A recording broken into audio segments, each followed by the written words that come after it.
നമസ്കാരം. ജന്മഭൂമിയിലേക്ക് സ്വാഗതം. വാർത്തകൾ ചുരുക്കത്തിൽ.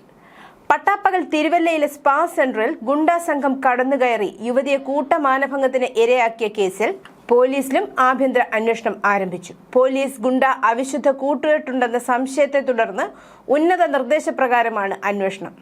സ്പാ സെന്ററുകളിൽ നിന്ന് മാസപ്പടി വാങ്ങുന്ന പോലീസുകാർ തിരുവല്ല സ്റ്റേഷനിൽ ഉണ്ടെന്നാണ് സംശയം.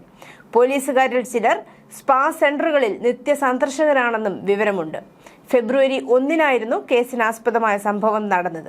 ഇത് പോലീസ് രഹസ്യമാക്കി വെച്ചതിലും സംശയം ഉയരുന്നുണ്ട്. കാപ്പ കേസ് പ്രതി കുറ്റപ്പുഴ പാപ്പിനിവേലിൽ സുബിൻ അലക്സാണ്ടർ, മുപ്പിരിയിൽ ബെർലിൻ ദാസ് എന്നിവരെ യുവതിയുടെ പരാതിയിൽ തിരുവല്ല പോലീസ് അറസ്റ്റ് ചെയ്തിരുന്നു. 4 പ്രതികൾ ഒളിവിലാണ്. കേസ് അന്വേഷിക്കാനെത്തിയ പോലീസിന് നേരെ വളർത്തുനായെ അഴിച്ചുവിട്ട് 1-ാം പ്രതി കുറ്റിപ്പുഴ പാപ്പനവേലിൽ Subin Alexander, Thiruvalla SI Unnikrishnan, CPO Abhilash എന്നിവർക്ക് നേരെയാണ് വളർത്തുനായെ അഴിച്ചുവിട്ടത്. ബലപ്രയോഗത്തിലൂടെയാണ് പ്രതിയെ അറസ്റ്റ് ചെയ്തത്. ഗുണ്ടാപ്പിരിവ് നൽകാത്തതിനാണ് സ്പാ സെന്റർ ജീവനക്കാരിയെ പ്രതികൾ കടയ്ക്കുള്ളിൽ കടന്ന് സംഘം ചേർന്ന് പീഡിപ്പിച്ചത്. യുവതിയെ ഭീഷണിപ്പെടുത്തുന്ന വീഡിയോ ദൃശ്യങ്ങൾ ഇന്നലെ പ്രചരിച്ചതോടെയാണ് ക്രൂരകൃത്യം പുറത്തറിഞ്ഞത്. ശബരിമല സ്വർണ്ണക്കൊള്ള കേസിൽ ജയിലിൽ കഴിയുന്ന തന്ത്രി കണ്ഠരര് രാജീവര് പണം നിക്ഷേപിച്ചിട്ടുണ്ടോ എന്ന EDയുടെ ചോദ്യത്തിന് ഒഴുക്കൻ മട്ടിൽ സ്വകാര്യ പണമിടപാട് സ്ഥാപനത്തിന്റെ മറുപടി. ചിലപ്പോൾ തന്ത്രിക്ക് നിക്ഷേപമുണ്ടാകാം, ചിലപ്പോൾ ഉണ്ടാകില്ല. ഒട്ടേറെ നിക്ഷേപകരുണ്ടായിരുന്നുവെന്നും ആർക്കൊക്കെ എത്രയൊക്കെ വീതം നിക്ഷേപമുണ്ടായിരുന്നുവെന്ന് പരിശോധിക്കാതെ പറയാനാകില്ലെന്നുമായിരുന്നു സ്ഥാപനവുമായി ബന്ധപ്പെട്ടവർ EDയോട് പറഞ്ഞത്. തിരുവല്ലയിലെ നെടുമ്പറയിൽ ക്രെഡിറ്റ് സിൻഡിക്കേറ്റ് NCS എന്ന സ്ഥാപനത്തിലാണ് വ്യാഴാഴ്ച റെയ്ഡ് നടന്നത്. 2 വർഷം മുമ്പ് നിക്ഷേപകർക്ക് പണം തിരിച്ചു നൽകാതെ കേസിൽപ്പെട്ട സ്ഥാപനത്തിന്റെ പേരിൽ ED രജിസ്റ്റർ ചെയ്ത കേസിന്റെ അന്വേഷണത്തിന്റെ ഭാഗമായുള്ള റെയ്ഡാണ് നടന്നത്. ശബരിമല കേസ് അന്വേഷിക്കുന്ന ED യൂണിറ്റ് ആയിരുന്നില്ല റെയ്ഡിനെത്തിയത്. തന്ത്രി ഈ സ്ഥാപനത്തിൽ 2.5 കോടി രൂപ നിക്ഷേപിച്ചിരുന്നുവെന്നും സ്ഥാപനം പൊട്ടിയപ്പോൾ അദ്ദേഹം പരാതി പോലും നൽകിയില്ലെന്നുമുള്ള ആരോപണം കുറച്ചു നാളായി നിലവിലുണ്ട്. ഇതിന്റെ പശ്ചാത്തലത്തിലാണ് റെയ്ഡ് നടത്തിയ ED സംഘം ഇക്കാര്യത്തിൽ വ്യക്തത വരുത്താൻ സ്ഥാപന പ്രതിനിധികളോട് തിരക്കിയത്. അതിനുള്ള ഉത്തരമാണ് വ്യക്തതയില്ലാതെ നൽകിയത്. മണിയമ്പിള്ള രാജു പ്രതിയായ വാഹനാപകട കേസിൽ പോലീസിന്റെ വീഴ്ച സംബന്ധിച്ച അന്വേഷണം ഇന്നു മുതൽ. DCP വിനോദിനാണ് അന്വേഷണ ചുമതല. അന്വേഷണം ഉണ്ടായതു മുതലുള്ള പോലീസ് നീക്കങ്ങളെല്ലാം പരിശോധിക്കും. അന്വേഷണത്തിന് സ്പെഷ്യൽ ബ്രാഞ്ചിന്റെ സഹായവും ഉണ്ടായിരിക്കും. കേസിൽ പോലീസിന് വീഴ്ചയുണ്ടായെന്ന് ആരോപണമുണ്ട്. സംഭവം നടന്ന രാത്രി തന്നെ പോലീസ് രാജുവിന്റെ വീട്ടിലെത്തിയെന്നാണ് സിറ്റി പോലീസ് കമ്മീഷണർ മാധ്യമങ്ങളോട് പറഞ്ഞിരുന്നത്. കാർ കണ്ടെത്തിയില്ലെന്നും വീട് പൂട്ടിയിരിക്കുകയായിരുന്നെന്നും കമ്മീഷണർ പറഞ്ഞു. എന്നാൽ പോലീസ് വീട്ടിൽ വന്ന് തന്നെ കണ്ടെന്നും താൻ രോഗിയാണെന്നും ഭാര്യ വീട്ടിൽ ഒറ്റയ്ക്കാണെന്നും പറഞ്ഞതിനാൽ രാവിലെ സ്റ്റേഷനിലെത്തിയാൽ മതിയെന്ന് നിർദ്ദേശിച്ചെന്നുമായിരുന്നു രാജുവിന്റെ പ്രതികരണം. അപകടം നടന്ന് 12 മണിക്കൂറിന് ശേഷമാണ് മദ്യപിച്ചിരുന്നു എന്നതടക്കമുള്ള കാര്യങ്ങളിൽ മണിയമ്പിള്ള രാജുവിന്റെ വൈദ്യപരിശോധന നടത്തിയത്. അപകടമുണ്ടാക്കിയ കാർ രാജുവിന്റെ മൊഴിയുടെ അടിസ്ഥാനത്തിലാണ് ടെന്നീസ് ക്ലബിന് പിന്നിൽ നിന്ന് പോലീസ് കസ്റ്റഡിയിലെടുത്തത്. ശബരിമല തീർത്ഥാടനത്തിന് സമഗ്ര മാറ്റം വരുത്താൻ തിരുവിതാംകൂർ ദേവസ്വം ബോർഡ്. അടുത്ത തീർത്ഥാടന കാലത്തിലേക്കുള്ള പുതിയ സമീപന രേഖ പ്രസിഡന്റ് K. ജയകുമാർ ബോർഡ് യോഗത്തിൽ അവതരിപ്പിച്ചു.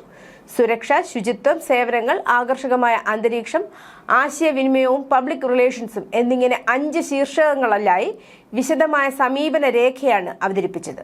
ഭക്തർക്കുള്ള സേവനത്തിന് പരമപ്രധാനം നൽകിയുള്ളതാണ് സമീപന രേഖ. ശബരിമല മണ്ഡല മകരവിളക്ക് മഹോത്സവത്തിനു മാത്രമായി പ്രത്യേക ബജറ്റ് തയ്യാറാക്കും. പ്രൊഫഷണൽ സമീപനം ഉറപ്പുവരുത്തുന്നതിനായി ശബരിമല ഡ്യൂട്ടിക്കെത്തുന്ന എല്ലാ ദേവസ്വം ജീവനക്കാർക്കും പ്രത്യേക പരിശീലനം നൽകും. ക്രൗഡ് മാനേജ്മെന്റ്, ഭക്തജനങ്ങളുടെ സുരക്ഷ എന്നിവയ്ക്കായി കൂടുതൽ സാങ്കേതിക സഹായം ഉറപ്പാക്കും. മണ്ഡല മകരവിളക്ക് മഹോത്സവം ആരംഭിക്കുന്നതിന് 1 മാസം മുമ്പെങ്കിലും മരാമത്ത് പണികൾ പൂർത്തിയാക്കുന്നതിനുള്ള നിർദ്ദേശങ്ങളും പുതിയ സമീപന രേഖയിലുണ്ട്. ശനിയാഴ്ച ജോലി ഒഴിവാക്കുന്നതിന്റെ പേരിൽ ജീവനക്കാരുടെ അവധിയോ മറ്റ് ആനുകൂല്യങ്ങളോ വെട്ടിക്കുറയ്ക്കരുതെന്ന് സർക്കാർ ജീവനക്കാരുടെ സംഘടനകൾ. Chief secretary doctor A. Jayathilak വിളിച്ച യോഗത്തിലാണ് സംഘടനകൾ നിലപാട് വ്യക്തമാക്കിയത്. ഓൺലൈനായി യോഗം വിളിച്ചതിലും അജണ്ട ഇല്ലാത്തതിലും സംഘടനകൾ പ്രതിഷേധിച്ചു. ആരോഗ്യ മേഖലയിലെ ജീവനക്കാർക്ക് പ്രത്യേക പരിഗണന നൽകണമെന്നും നിർദ്ദേശമുണ്ടായി. സർക്കാർ തീരുമാനം പിന്നീട് അറിയിക്കും. UP വിഭാഗം വിദ്യാർത്ഥികൾ പങ്കെടുക്കുന്ന 4 പരീക്ഷകൾ ഒരേ ദിവസം ഒരേ സമയം നടത്തുന്ന തലതിരിഞ്ഞ നടപടിയുമായി പൊതുവിദ്യാഭ്യാസ വകുപ്പ്. ഇന്ന് രാവിലെ 10-നാണ് പരീക്ഷകളെല്ലാം ആരംഭിക്കുന്നത്. മികച്ച ഗണിത വിദ്യാർത്ഥികളെ കണ്ടെത്താൻ നടത്തുന്ന ന്യൂ മാത്സ്, സാമൂഹ്യ ശാസ്ത്ര മികവ് പരിശോധിക്കുന്ന സ്റ്റെപ്സ്, അറബിക് ടാലന്റ് സെർച്ച് പരീക്ഷയായ അൽമാഹിർ എന്നിവയ്ക്ക് പുറമെ DPI നൽകിയ ടൈം ടേബിൾ പ്രകാരം കേരള ഹിന്ദി പ്രചാര സഭയുടെ സുഗമ ഹിന്ദി പരീക്ഷ എന്നിവയാണ് നടക്കുന്നത്. മിടുക്കരായ പല കുട്ടികളും 4 പരീക്ഷകളിലും താല്പര്യമുള്ളവരാണ്. ഏതെങ്കിലും ഒന്ന് മാത്രം തിരഞ്ഞെടുക്കേണ്ടി വരുന്ന അവസ്ഥയാണ് ഇപ്പോൾ. സർക്കാർ ഉദ്യോഗസ്ഥർക്കും ജീവനക്കാർക്കും ഫയൽ എഴുതാൻ ഇനി കമ്പ്യൂട്ടറിൽ ടൈപ്പ് ചെയ്യണ്ട. ഇതിനായി സംസാരം എഴുത്തായി മാറ്റുന്ന രീതി സ്പീച്ച് ടു ടെക്സ്റ്റ് ഏർപ്പെടുത്തി ഓഫീസ് പരിഷ്കരിച്ചു. ഇന്ത്യൻ ഭാഷകൾക്കായി കേന്ദ്ര സർക്കാർ AI സംയോജിപ്പിച്ച് വികസിപ്പിച്ച ഭാഷിണി സാങ്കേതിക വിദ്യ പ്രയോജനപ്പെടുത്തിയാണ് ഈ ഫയൽ എഴുത്ത് രീതി. ഇവ വിവിധ ഭാഷകളിലേക്ക് വിവർത്തനം ചെയ്യാനും സാധിക്കും. ഫയൽ നടപടികൾ കൂടുതൽ ലളിതവും വേഗത്തിലുമാക്കാനാണ് ഈ പരിഷ്കാരമെന്ന് സർക്കാർ വൃത്തങ്ങൾ പറയുന്നു. പാകിസ്ഥാന്റെ തലസ്ഥാനമായ ഇസ്ലാമാബാദ് വീണ്ടും ഭീകരാക്രമണങ്ങളുടെ പിടിയിലായി. വെള്ളിയാഴ്ച പ്രാർത്ഥനയ്ക്കിടെ ഒരു പള്ളിയിലുണ്ടായ വൻ ബോംബ് സ്ഫോടനത്തിൽ 50-ലധികം പേർ കൊല്ലപ്പെടുകയും 169 പേർക്ക് പരിക്കേൽക്കുകയും ചെയ്തതായിട്ടാണ് റിപ്പോർട്ട്. പരിക്കേറ്റവരെ സമീപത്തുള്ള 3 ആശുപത്രികളിൽ പ്രവേശിപ്പിച്ചു. എന്നാൽ 12 മരണങ്ങൾ മാത്രമേ പാകിസ്ഥാൻ സർക്കാർ ഔദ്യോഗികമായി സ്ഥിരീകരിച്ചിട്ടുള്ളൂ.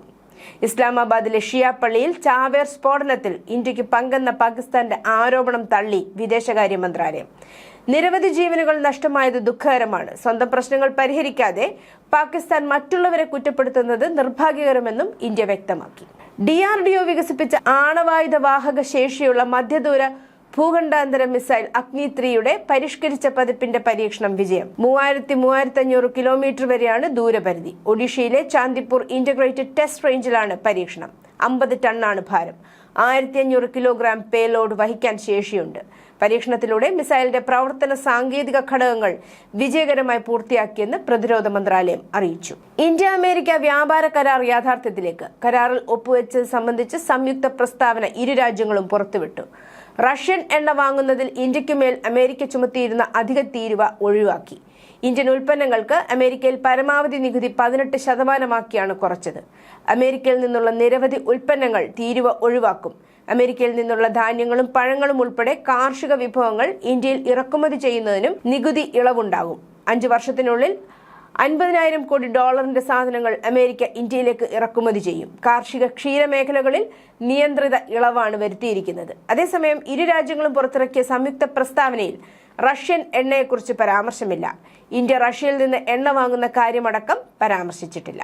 അണ്ടർ-19 ക്രിക്കറ്റ് ലോകകപ്പ് കിരീടം ഇന്ത്യക്ക്. ഫൈനലിൽ ഇംഗ്ലണ്ടിനെ 100 റൺസിനാണ് തകർത്തത്. ടോസ് നേടി ബാറ്റ് ചെയ്ത ഇന്ത്യ നിശ്ചിത ഓവറിൽ 9 വിക്കറ്റ് നഷ്ടത്തിൽ 411 റൺസ് എടുത്തു. വൈഭവ് സൂര്യവംശിയുടെ 80 പന്തിൽ 175 നേടിയ മിന്നും പ്രകടനമാണ് കൂറ്റൻ സ്കോറിലേക്ക് നയിച്ചത്. മറുപടി ബാറ്റിംഗിൽ ഇംഗ്ലണ്ട് 40.2 ഓവറിൽ 311 റൺസിന് എല്ലാവരെയും പുറത്തായി. കലേബ് ഫാൽക്കോണറാണ് 115 റൺസ് ഇംഗ്ലണ്ടിന്റെ top scorer. Ben Dawkins 66 runs നേടി. ഇന്ത്യക്ക് വേണ്ടി RS അംബരീഷ് 3 വിക്കറ്റ് വീഴ്ത്തി. ദീപേഷ് ദേവേന്ദ്രൻ 2 വിക്കറ്റും എടുത്തു. ബലൂചിസ്ഥാൻ ലിബറേഷൻ ആർമിയുടെ പാക് ആക്രമണ ക്ലിപ്പിന് ഹിന്ദി സിനിമ ദുരന്തറിന്റെ ദൃശ്യങ്ങളുമായി സമാനതകൾ ശ്രദ്ധേയമായി. ഇതോടെ ബലൂചിസ്ഥാന് സ്വന്തമായി ഹംസ അലി മൻസാരി ഉണ്ടെന്ന് ഇന്റർനെറ്റ്. ബലൂചിസ്ഥാൻ ലിബറേഷൻ ആർമി നേതാവ് ബഷീർ സാഹിബ് പാറക്കെട്ടുകളുള്ള മരുഭൂമിയിലൂടെ മോട്ടോർ സൈക്കിളിൽ സഞ്ചരിക്കുമ്പോൾ ആയുധധാരികളായ ആളുകൾ അദ്ദേഹത്തോടൊപ്പം നിരനിരയായി നീങ്ങുന്നത് ദൃശ്യത്തിൽ കാണാം. ബലൂച്ച് യൂണിയൻ ഫോഴ്സ് BUF ക്യാമ്പിൽ ഷിരാനി അഹമ്മദ് ബലൂച്ചിനെ കാണാൻ ഹംസ മലനിരകളിലൂടെ ബൈക്കിൽ സഞ്ചരിക്കുന്ന രംഗം നാത്തോ കർവാൻ കി തലാഷ് ഹെ എന്ന ഗാനം പശ്ചാത്തലത്തിൽ പ്ലേ ചെയ്യുന്ന BLA നേതാവിന്റെ വീഡിയോ സോഷ്യൽ മീഡിയയിൽ നിരവധി ഉപയോക്താക്കൾ പങ്കിട്ടു. ഡൽഹിയിലെ ജനക്പുരി പ്രദേശത്ത് വ്യാഴാഴ്ച രാത്രി മോട്ടോർ സൈക്കിളിനൊപ്പം തുറന്ന കുഴിയിൽ വീണ് 25-കാരൻ മരിച്ച സംഭവത്തിൽ ഡൽഹി പോലീസ് വെള്ളിയാഴ്ച ഒരു കരാറുകാരനും ഡൽഹി ജൽ ബോർഡ് DJB ഉദ്യോഗസ്ഥർക്കുമെതിരെ FIR രജിസ്റ്റർ ചെയ്തു.